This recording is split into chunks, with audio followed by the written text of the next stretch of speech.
আসসালামু আলাইকুম, welcome to shining সান। সকলকে ঈদ মোবারক। আজকে আমি আপনাদের সাথে ঈদ স্পেশাল একটি ফ্রাইড রাইস রেসিপি শেয়ার করতে চাচ্ছি। খুবই কম সময়ে কীভাবে ফ্রাইড রাইস রেসিপি বানানো যায় আজকে শেয়ার করবো আপনাদের সাথে এই রেসিপি। তো চলুন দেখে নেওয়া যাক রেসিপিটি বানানোর জন্য প্রথমে আমি একটি প্যানে পানি নিয়ে নিয়েছি। তারপর সেখানে কিছু চাল ধুয়ে নিয়েছি।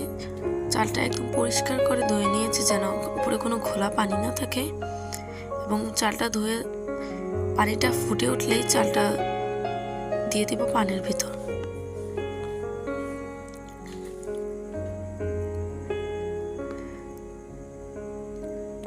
চালটা দিয়ে নেড়ে চেড়ে দিয়ে দিচ্ছি 10 মিনিটের জন্য। 10 মিনিট পর এটাকে দেখতে হবে এটা কেমন হয়েছে কিনা। তো এখানে প্রায় চালটা হয়ে গিয়েছে, তো আমি আরো কিছুক্ষণ রেখে দিব। আরো কিছুক্ষণ রেখে দেওয়ার পর আমি চালটা ভাতটা তুলে ফেলেছি। এখন এটাকে আমি কিছুক্ষণের জন্য ফ্রিজে রেখে দিব। ফ্রিজ থেকে 10 মিনিট পর নামানোর পর একটি প্যানে তেল দিয়ে দিয়েছি। তেলটা গরম হয়ে আসলেই এখানে সামান্য একটু রসুন কুচি দিয়ে দিব।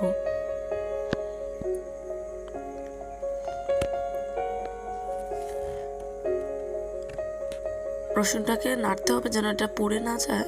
এটা যখন একটু লালচে কালার হয়ে যাবে তখন এটার মধ্যে দিয়ে দিতে হবে পেঁয়াজ। তো এখানে রসুনটা একটু লাল হয়ে গিয়েছে, তো এখানে আমি এখন 1 কাপ পরিমাণ পেঁয়াজ কুচি দিয়ে দিচ্ছি।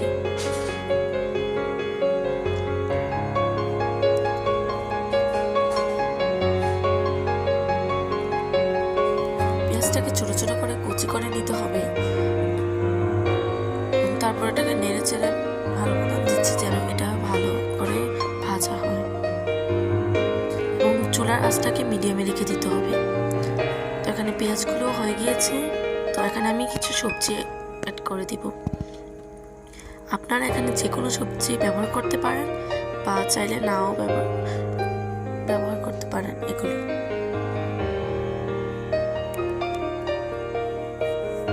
আমি এখানে দিয়ে দিচ্ছি সিম, আপনারা চাইলে যে কোনো সবজি ব্যবহার করতে পারেন।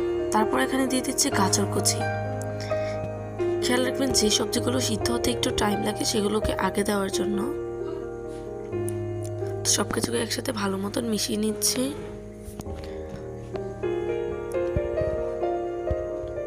মিশিয়ে নেওয়া হয়ে গেলে তারপর আমি দিয়ে দিচ্ছি এখানে ক্যাপসিকাম এবং মরিচ কুচি। সবগুলোকে এবার ভালো মতন মিশিয়ে নিচ্ছি।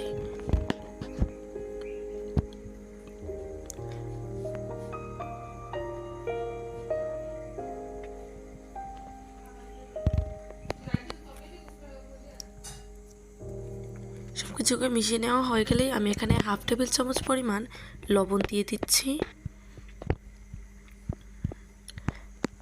লবণটা আপনারা পরিমাণ মতো বুঝিয়ে দিবেন।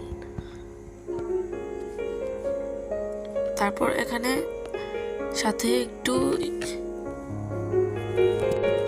কিছু টেস্টি সল্ট দিয়ে দিয়েছি। আপনারা চাইলে নাও দিতে পারেন এটা। তো এখানে সবকিছু হয়ে গিয়েছে, আমি এখন এখানে ভাতটা দিয়ে দিচ্ছি। সবজিগুলোকে আরেকটু কাঁচা রাখতে হবে। আমি এখানে কাঁচা খাই না, তাই একটু ভালো করে ভাজা করে নিয়েছি।